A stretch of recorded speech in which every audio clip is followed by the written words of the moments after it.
안녕하세요. 당신의 마음에 쉼표를 찍어드리는 아나운서 유세진입니다. TVN의 사이코지만 괜찮아. 요즘 이 드라마 보는데 푹 빠져 있는데요. 오늘은 내면 아이와 심리적 성숙에 대해서 얘기해보고 싶어요. 드라마를 안 보신 분도 계시기 때문에 간단하게 설명을 드리면, 문강태로 나오는 김수현 씨는 보호사고, 오정세님은 김수현 씨보다 7살 많은 자폐입니다. ASD로 분류가 되고 있고 발달장애 3급이고, 사실 고기능 자폐이기 때문에 그림을 굉장히 잘 그리는데요. 일반적으로 인지 기능이나 어떤 특수한 영역에 대한 재능이 탁월하지 않을 경우에는 사회에서 돈을 벌거나 재능을 가지고 일을 하거나 하기가 쉽지 않을 수 있습니다. 아무쪼록 오정세님은 지금 김수현 씨가 거의 보호자 역할을 하다시피 데리고 있는 형이고요. 서예지 씨는 그로테스크한 사파로 유명한 아동 작가 고문영이 나오죠. 가장 최근 8화, 9화 즈음부터 김수현 씨를 가운데 두고 오정세 씨와 서예지 씨가 엄청난 다툼을 벌이기 시작합니다. 망태 인형에 이어서 그 갈등이 첨예해지고 있는데요. 김수현 씨의 형이 자폐이기 때문에 늘 데리고 다녀야 되는 삶을 살고 있는데, 그러다 보니 연애도 한 번도 못 해보고 오로지 형을 뒷바라지하고 챙겨주는 역할로 있었거든요. 근데 서예지 씨가 나타나서 러블라인이 형성이 되다 보니까 이걸 감지한 오정세 씨가 나야 고문영이야, 둘 중에 선택하라고 하도 격한 반응을 일으켜요. 저도 서예지 씨와 김수현 씨가 서로 눈이 맞게 된 이유가 심리적인 측면에서 봤을 때 참 잘 그려지고 각 인물의 삶에 공감하면서 보고 있는데요. 여기서 오늘 들여다보고 싶은 건 김수현 씨 입장입니다. 심리적 독립과 관련해서 김수현 씨를 더 들여다보고자 해요. 어릴 적에 어머니가 항상 너는 형을 돌보려고 태어났어, 이쁨 받고 싶었던 꼬마 아들 김수현의 마음을 읽어주는 걸 먼저 하기보다는 형을 왜 이렇게 내버려 뒀냐, 너 책임이다, 때리기도 하고 했거든요. 물론 드라마에서 어머니의 속내가 그게 아니었지만 하도 이 발달 장애 3급 형을 데리고 다니는 것이 중요한 생존의 문제와 직결되어 있기 때문에 어쩔 수 없었던 어머니의 현실도 나오기는 해요. 그렇지만 일단 우리가 오늘 김수현 씨 입장에서만 보자고요. 김수현 씨가 자기 욕구를 떠올려 보지도, 설사 그걸 표현하더라도 받아들여진 적이 거의 없습니다. 그래서 서예지 씨가 너의 욕구가 지금 눌려있다고 끌어올리는 역할을 해주거든요. 그 방식이 좀 기괴하고 괴짜 같긴 하지만 아무쪼록 두 사람이 각자 가지고 있는 해결되지 않은 과제를 해결하는 데는 케미가 잘 맞는 것 같아요. 김수현 씨는 내가 형을 제대로 돌보지 않으면 예쁨 받지 못했기 때문에 내 욕구를 먼저 떠올리고 챙기는 것보다 형을 먼저 챙기는 것이 자기의 인생의 목적이었던 거예요. 형을 돌보는 것과 나의 정체성이 지금 분리될 수 없는 상황이거든요. 심리적 독립이라는 거 보통 결혼하기 전이나 정신적 성숙도를 가늠하는 지표로서 심리적 독립이 되어 있는가를 보라고 하는데요. 김수현 씨는 지금 독립이 되지 않은 상태예요. 형을 늘 돌보지 않았으면 자기는 굉장히 나쁜 아들이었기 때문이죠. 또 형이 공감 능력이 많지 않다 보니까 동생의 어려운 입장을 많이 이해하지 못하는 부분도 있기 때문에 김수현 씨의 상황에서 욕구를 읽어주고 욕구를 이룰 수 있게 도와줄 수 있는 사람은 사실상 없었던 겁니다. 근데 여기서 서예지 씨, 고문영이 나타나요. 우리가 심리적 독립을 왜 하기 어려울까요? 저는 독립하지 못한 상태를 마냥 비난하고 싶지는 않아요. 다 이유가 있을 것 같거든요. 많은 이유들이 있겠지만 제가 오늘 떠올리는 원인 중에 하나는 죄책감입니다. 죄책감이 마음에 생기게 되면 자유롭지 못하게 되는 특성이 있는데요. 형을 제대로 챙기지 못했을 때 나는 나쁜 사람, 나는 가족을 제대로 챙기지 못한 사람, 제 기능을 하지 못하는 사람이라는 낙인이 찍히게 돼요. 그런 낙인을 제 어릴 적부터 어머니와의 관계에서 반복적으로 학습을 했고요. 그 역할 구도에 대해서 누가 김수현 씨 편을 들면서 너 이렇게 살지 않아도 된다, 이건 너의 책임이 아니었다 라고 말해줬다면 자신의 지금의 상태에 대해서 한 번쯤은 의심하고 벗어나려고 하지 않았을까요? 독립을 하지 못하게 하는 이 죄책감을 불러일으키게 하는 역할은 사실 우리가 자라면서 부모님으로부터 많이 수혈을 받습니다. 예를 들어 볼게요. 제가 일반적인 제 지인이나 내담자분들과 만날 때 많이 느끼는 것이, 심리적으로 독립하는 것이 어려운 이유가 보통은 경제적으로 지원을 많이 받아서 뭔가 부채감이 있다고 느낄 때, 내가 독립을 시도하려고 했을 때 그것을 막으려고 했던 부모님의 언행이 많았을 때, 이럴 때 독립을 하기 참 어려워합니다. 부모님이 자녀를 사랑한다고 하더라도 부모님은 또 사람이기 때문에 장점과 단점이 있습니다.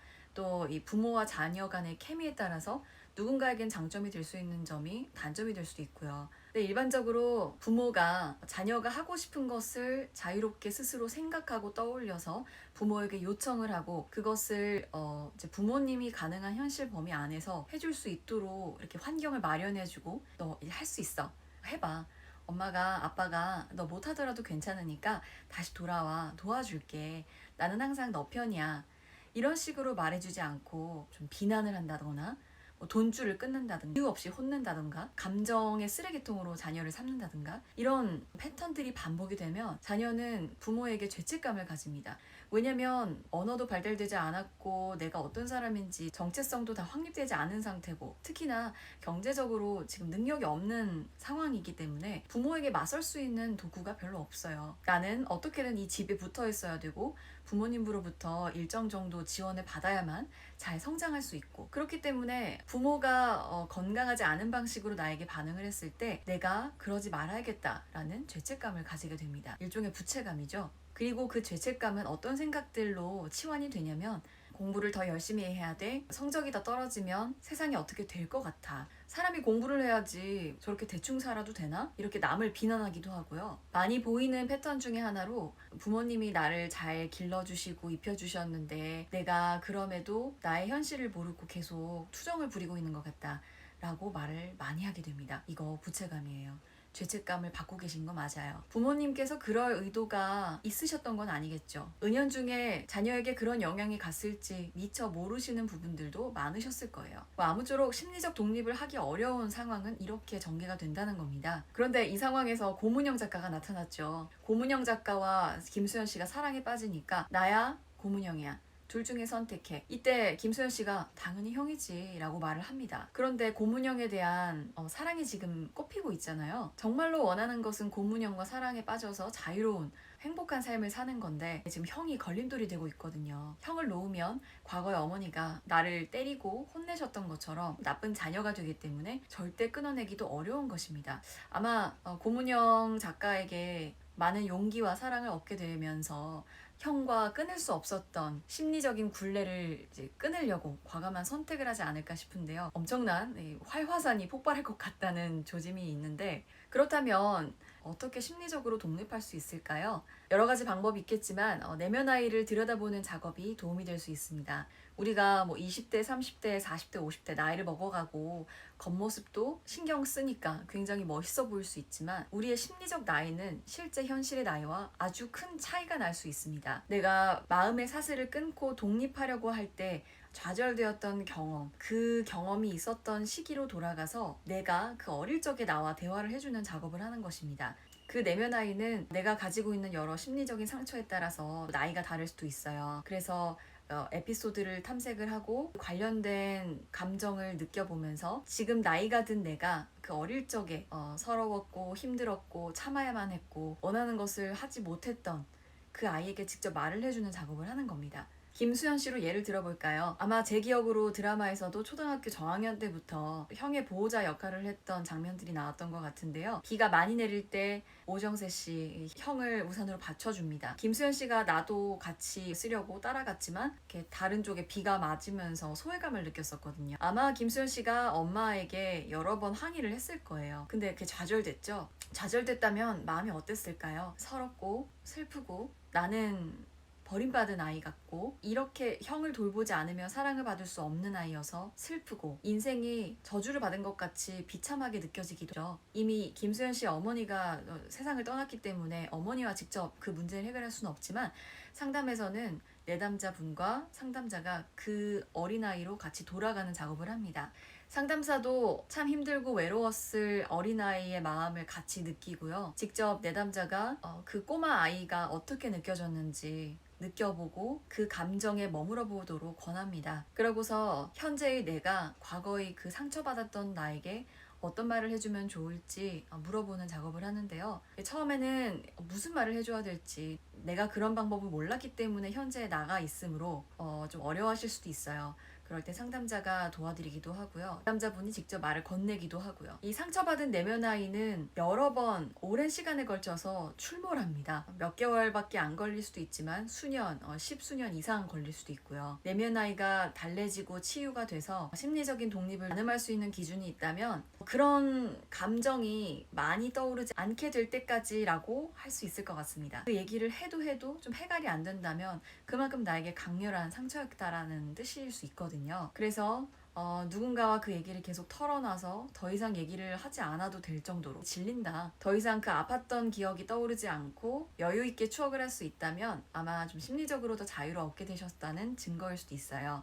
문강태, 김수현 씨가 어릴 적에 서혜지 씨, 고문영 작가를 좋아했잖아요. 그래서 꽃을 꺾어다가 줬는데 어릴 때는 그 꽃을 밟아버려서 충격에 김수현 씨가 떠나버립니다. 두 사람이 만나게 돼서 짤막한 여행을 떠난 날에 김수현 씨가 꽃을 꺾어서 다시 주는데요. 그때 고문영 씨가 꽃 받으면서 굉장히 설레해요. 그러고 나서 꼬마 고문영과 지금 30살의 김수현이 이렇게 마주하고 있는 장면이 나오거든요. 고문영 씨도 마찬가지예요.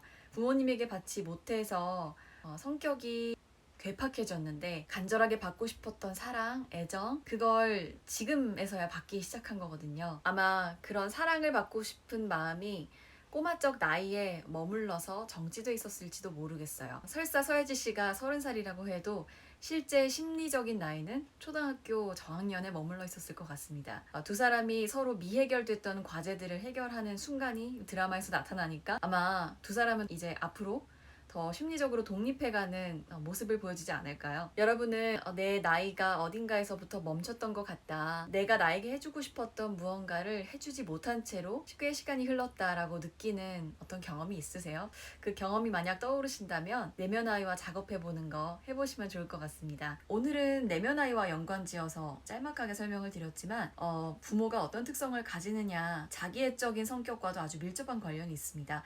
다음에는 그 내용 한번 나눠보도록 할게요. 네, 오늘 마음과 마음이 만나는 시간이 좋으셨다면 구독과 좋아요 부탁드릴게요. 안녕!